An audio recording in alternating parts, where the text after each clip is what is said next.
The screen flickers to life with a whirlwind of media clips. The set of The View is buzzing with laughter and applause as Michelle Obama leans into the microphone, her tone playful yet razor-sharp.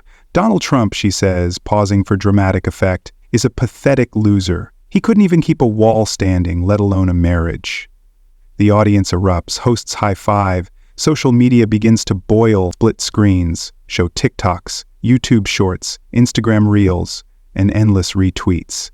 The quote is clipped, memed, captioned. Pathetic loser and broken wall, broken vows start trending within minutes. But another trend is forming, quieter at first, then rising like a storm. Leavitt v. Obama. The camera cuts to a different studio now, CNN's green room. Fluorescent lights, calm producers, quiet chaos. Karoline Leavitt, Trump's press secretary and rising political firebrand, is seated silently, watching the clip replay on a muted monitor. Her expression is unreadable, still, sharp, no blink, no flinch, just cold fire building behind her eyes. A production assistant approaches with her earpiece. She doesn't take her eyes off the screen. "Get me on air tonight," she says, each word flat and final. The assistant hesitates, then nods. Within 20 minutes, the news cycle pivots. CNN announces an emergency segment on America Tonight featuring Leavitt in live response. On Twitter, the political divide fractures into overdrive. Liberals praise Michelle's epic takedown, while conservatives demand accountability for what they call a smug, baseless smear. TikTok explodes with dueling edits, one side overlaid with Beyoncé, the other with thunderous cinematic drums. YouTube thumbnails scream, "Karoline Leavitt unleashed," "Michelle Obama crossed the line," "the showdown of a generation." And all the while, the tension is no longer just political, it's personal, generational, ideological. This isn't just a war of words, it's a collision of two Americas, one that believes in polished legacy and soaring speeches, and another that believes the future belongs to the unapologetic and armed with data. A narrator's voice cuts in over rising background music, deep and deliberate, one insult, one response, and America was never the same again. Back in the CNN studio, Karoline is mic'd up. She opens her folder, thick with printouts, reports, statistics. The makeup artist tries to dab her cheek, but Karoline gently waves her away. She's not here for optics. She's here for war. As the live countdown begins, 3, 2, 1. The camera zooms in on her face, calm and locked in. On the adjacent screen, Michelle Obama's quote plays one last time. Karoline looks straight ahead, unblinking. A silence before the storm, and then the broadcast begins. The screen fades into the sleek, high-definition studio of America Tonight, bathed in a cool gradient of midnight blue and crimson red, its glass panels reflecting the tension simmering beneath the surface. The iconic logo pulses in the corner as millions tune in live across the country. Center stage stands Samantha Reese, poised and piercing, her reputation as the sharpest primetime host in America already legendary. Samantha doesn't do fluff. She lets her guests speak freely, even when the air turns combustible. Tonight, she knows it will. The guests are seated. On her right, Michelle Obama, America's former First Lady, still beloved by millions, draped in elegance and power. Her smile is warm, but her eyes are calculating, rehearsed. She's done this 1,000 times before. Her calm radiates moral authority, the kind earned over years of global advocacy, best-selling memoirs, and speeches that moved millions. She assumes the crowd is on her side. She assumes she'll win this. Opposite her, across the polished glass table, sits Karoline Leavitt. Younger, sharper, unfazed. Her blazer is buttoned, her notes are digital, and her stare could slice through stone. She doesn't flinch. She didn't come to be polite. She came to settle a score. Not just with Michelle Obama, but with an entire political class she believes abandoned truth for applause. Samantha begins with a quiet breath, then turns to Michelle. "Mrs. Obama," she says, "just hours ago on The View, you referred to former President Donald Trump as, quote, a pathetic loser. Do you stand by that?" The crowd leans in. Michelle smiles. Poised, effortless. "If the truth fits," she replies smoothly, "I don't need to take it back." Laughter ripples through the audience, some even clapping. Samantha nods, about to pivot, when a voice interrupts. Calm, clear, cold.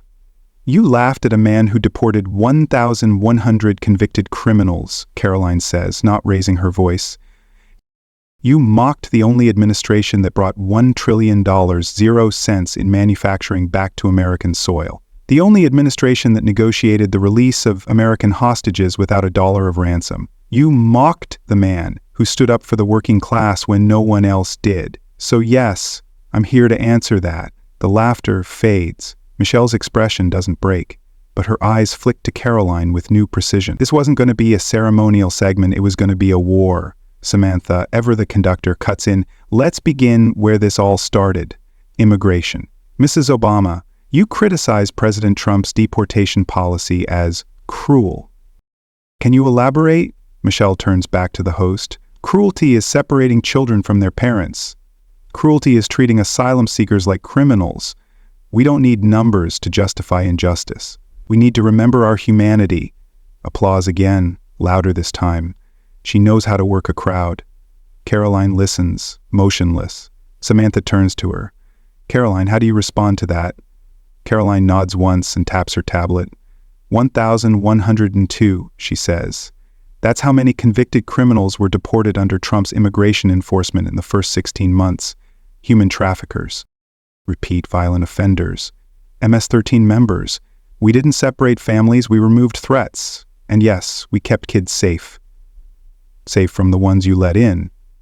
A murmur moves through the studio. Michelle's eyes flash, but she keeps her tone steady. Is that how we define justice now? Throwing people into numbers? America isn't safer when it loses its soul. Karoline tilts her head. And what is America when it loses its border? When laws are ignored and consequences are softened with slogans? The air tightens. Samantha leans forward. Mrs. Obama, Karoline says your husband's administration left the border in chaos. Your response? Michelle's voice hardens slightly. Barack led with vision, with heart. He believed in a country that welcomed, not one that walled itself in. We created DACA. We restored the image of America after it was stained by war and fear. Karoline doesn't miss a beat. You also presided over record border surges. In 2014, the cages you now protest were built. By your administration, for the kids your policies encouraged to cross without structure or protection. That lands.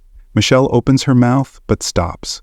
Samantha turns to her. Do you want to respond? Michelle regains composure. I'm not here to debate charts. I'm here to remind Americans that unity matters more than metrics. Karoline smirks for the first time. Not wide, just enough. That's the difference between us, she says.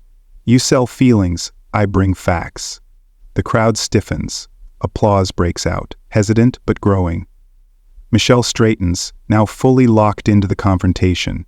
She wasn't expecting this. She thought the young Trump spokeswoman would rattle, collapse under pressure, but Karoline wasn't shaking. She was waiting, and now the tension had reached its boiling point, not just between two women, but between two visions of the country, one cloaked in legacy, and one determined to dismantle it, line by line. America Tonight wasn't just trending now, it was redefining the battlefield. Michelle Obama leaned forward, her voice firm, clear, and unshakably confident. He built walls, not bridges, she said, her gaze fixed not just on Karoline Leavitt, but on every viewer watching across the country. He divided this country with every tweet, every insult, every policy that treated people like statistics instead of souls. He shattered families, not just by deportation, but by making neighbors fear neighbors, by turning compassion into weakness. The crowd erupted, loud and energized, the studio vibrating with applause, cheers, and scattered shouts of approval.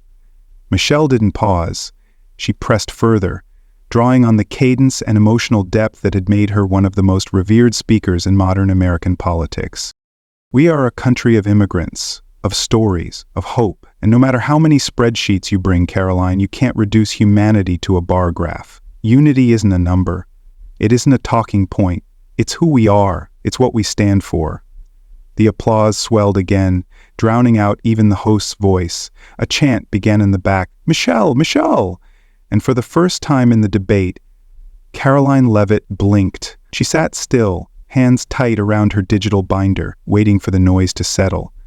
She opened her mouth to respond, but a fresh wave of applause cut through her words before they formed. Michelle turned slightly, almost graciously, giving her opponent a moment, but the audience wasn't ready to let go. They had just been reminded of the warmth, the nostalgia, the symbolism that Michelle Obama carried effortlessly. Samantha Reese, ever the anchor, raised her voice just enough to respond. "Sets allow Karoline to respond," she said diplomatically, then turned to her. "Karoline, what do you say to critics who claim Trump's policies created more fear than safety, especially among minority communities?" Karoline took a breath. "Fear," she began, her voice measured but clipped, "doesn't mean policy failure." But she didn't get to finish. Another wave of noise, this time less applause, more resistance, rose from the crowd. Someone shouted, "You wouldn't understand!" Others hissed, scoffed, and shook their heads. Karoline's jaw tightened. She looked towards Samantha, but the host gave only a subtle nod. "Continue if you can." "Trump didn't create fear," Karoline pushed on, raising her voice slightly now. "He confronted the reality most leaders were too afraid to name." But again she was drowned out.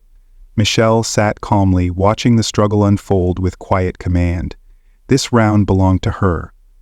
Karoline's points, however factual, couldn't pierce through the emotional armor Michelle had just summoned. The former First Lady had done what she did best, brought the room back to sentiment, to identity, to ideals that transcended spreadsheets and policy charts.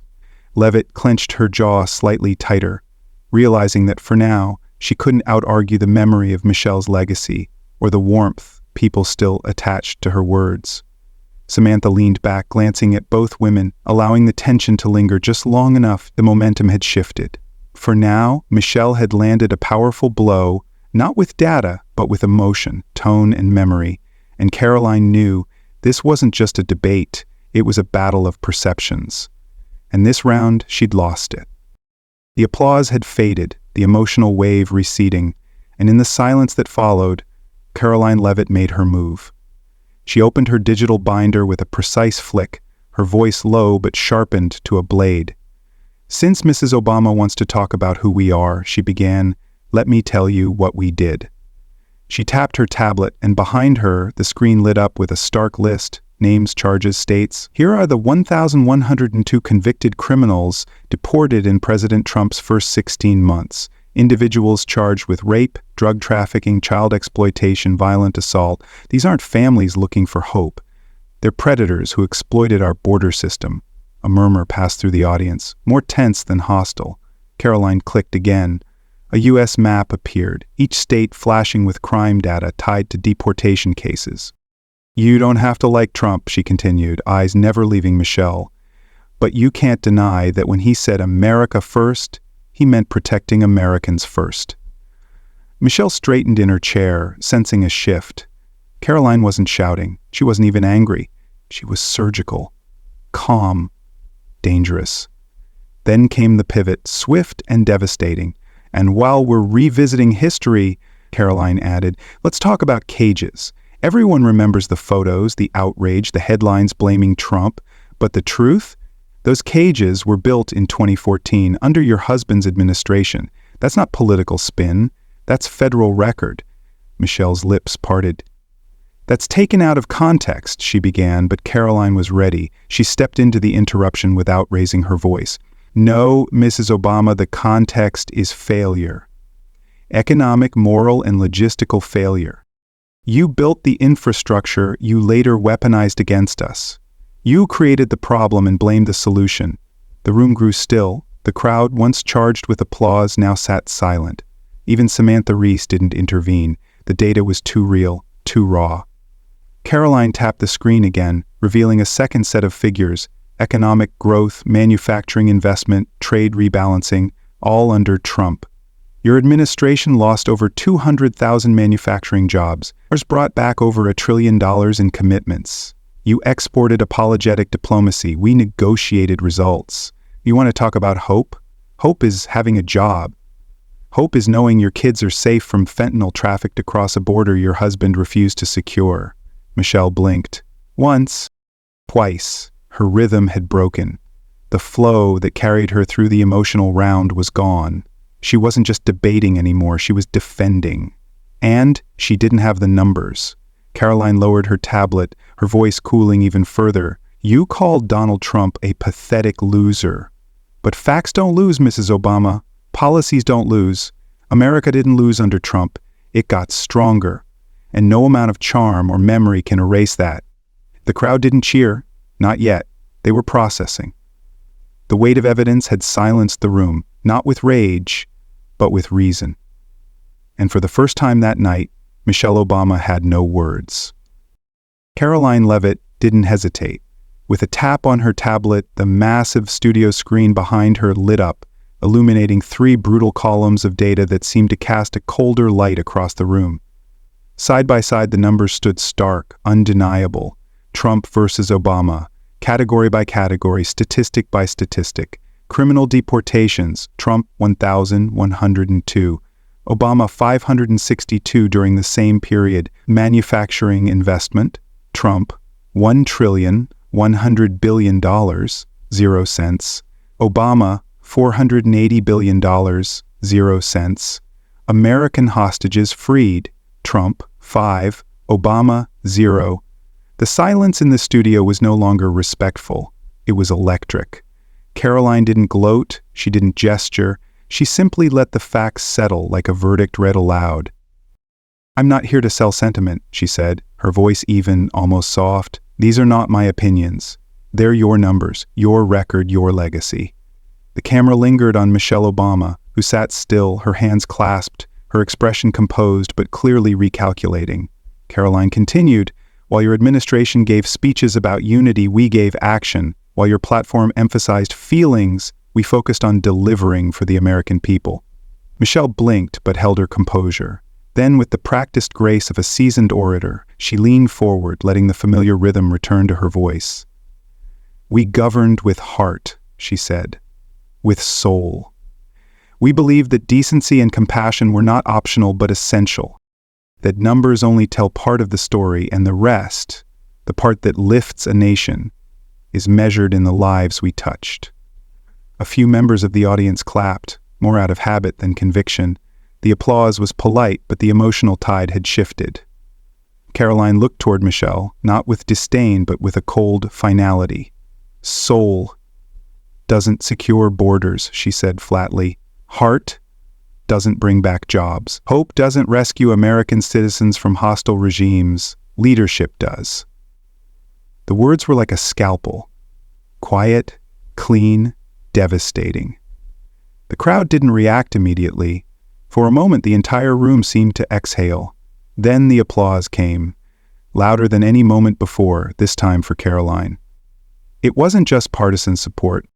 It was impact. It was precision. It was the sound of a room that had been won over not by emotion, but by unshakable evidence. Michelle shifted again. Her eyes flicked toward the towering screen still behind Karoline, those numbers frozen like a closing argument written in light. Samantha Reese broke the silence with practiced poise. Mrs. Obama, she said gently, do you have a response to those numbers? Michelle inhaled slowly, visibly grasping for footing. She started, then paused. I think we've lost something deeper. The words came softly but without conviction, something harder to measure. There was no applause, no reaction, only a collective understanding that the weight had shifted entirely. Karoline said nothing more. She didn't need to. The data had already finished the conversation. Online, Twitter ignited like wildfire. Hard vs. Facts, Michelle cornered, and Leavitt Unleashed climbed trending charts. Video clips circulated at lightning speed. Commentators from every corner of the political spectrum responded, some praising Michelle's emotional tone, others calling it her first live defeat. But the narrative was clear. This wasn't just a debate, it was a turning point. Karoline Leavitt hadn't just defended Donald Trump. She had redefined the very terms of the confrontation. She hadn't needed outrage or volume. She came with a screen full of truth, and America watched as it shattered the silence. The lights in the studio dimmed slightly as the energy shifted from spectacle to stillness. Michelle Obama sat with her back straighter than before, her hands folded tightly in her lap. The numbers were still on the screen behind her, glowing like silent witnesses to a conversation she no longer controlled. She looked down for a beat, then lifted her eyes with effort and tried to recapture the ground that had slipped beneath her. "We tried," she said, her voice softer now, less rehearsed. "We believed in people. We believed in decency and building something bigger than ourselves. We tried to be better." Her words hung in the air, not with the power of conviction, but the echo of someone reaching back to a past that no longer felt solid. The crowd didn't interrupt. There was no applause, just silence. Karoline Leavitt didn't smile. She didn't pounce. She lowered her tablet slowly, then turned to face Michelle fully. Not as an opponent, but as the mirror of a generation tired of hearing apologies dressed as principles. "Trying," she said calmly, "isn't leading, and believing isn't delivering. The American people didn't elect effort, they elected outcomes. They don't need another reminder of what you tried. They need the results you failed to deliver." The impact of her words wasn't in volume, it was in finality. Samantha Reese, feeling the gravity tighten, leaned forward. "But Karoline," she asked cautiously, "can results stand on their own without compassion? Isn't there value in the heart behind the decision, even when the outcome isn't perfect?" Karoline didn't flinch. Her reply came fast, but not aggressive, like someone who had said it before because she had lived it. "Compassion without results is just a well-meaning disaster. We can feel for people, we can cry for them, but if we don't protect their communities, if we don't build their jobs, if we don't bring their loved ones home, we haven't helped them, we've only made ourselves feel better." The words landed hard, not just on Michelle, but on everyone watching. The mood in the room began to shift. Subtly, then unmistakably. The laughter was gone, the smirks had vanished. Eyes that once sparkled with tribal loyalty now looked inward. Viewers weren't just entertained anymore, they were thinking, and thinking hard. On social media, the tone was changing. Memes gave way to commentary. TikTok slowed, replaced by YouTube breakdowns, long Twitter threads, op-eds from left and right dissecting what just happened. One progressive writer tweeted, "It's not that Michelle Obama lost her argument. It's that for the first time, someone dared to question the foundation beneath it." Fox News ran the chyron, a changing of the guard. MSNBC, rattled but composed, aired a panel titled, "Is the Left Too Sentimental to Lead in Crisis?" Even CNN, hosting the broadcast, could no longer ignore the optics. In their post-debate analysis, anchor Jake Sullivan remarked, "We saw something rare tonight, a moment where truth stripped legacy bare." Back in the studio, Michelle looked at Karoline, not with contempt, but with something quieter, recognition perhaps. The realization that the moral high ground was not enough anymore, that the country she once inspired had changed, and not all of it had changed with her. She began to speak again, but stopped herself. There was nothing left to say that hadn't already been measured, challenged, dismantled. And Karoline, still seated, didn't gloat. She simply sat in the silence she had created, in the void left behind when old narratives no longer held. The camera panned slowly across the studio, capturing the stillness, the faces in the audience no longer cheering, but absorbing. Samantha Reese gave one final glance toward both women, her voice quiet. "Sometimes," she said, "the answers aren't in the words we say, but in the silence that follows." And in that silence, America reflected. The studio lights softened as the tension that had gripped the room slowly began to dissipate. Samantha Reese turned slightly toward Michelle Obama, her tone now gentler, more personal. "Final word, Mrs. Obama?" she asked, giving the former First Lady the opportunity to reclaim at least a piece of the narrative. Michelle sat motionless for a moment, her eyes not on the audience or the camera, but fixed somewhere just past the floor. She exhaled slowly, her expression composed but subdued, as if she were calculating the emotional weight of what had just unfolded. Then, without lifting her voice, she said quietly, "There's nothing more to add tonight. No more slogans, no more metaphors, just the quiet acknowledgement of a conversation that had already passed her by." The camera cut immediately to Karoline Leavitt. Still seated, she calmly gathered her papers, closed her digital binder, and stood with unshakable composure. She didn't glance at Michelle. She didn't smile or gloat. She simply looked forward and addressed the room, firm, centered, and surgical. "America deserves clarity," she said, "not comfort. That's why I came." Then she turned and walked off the stage. Not with fanfare, not with spectacle, but with the quiet confidence of someone who didn't just win a debate, but redefined one. The audience, still processing what they had witnessed, rose to their feet. This wasn't the applause of habit or partisan enthusiasm.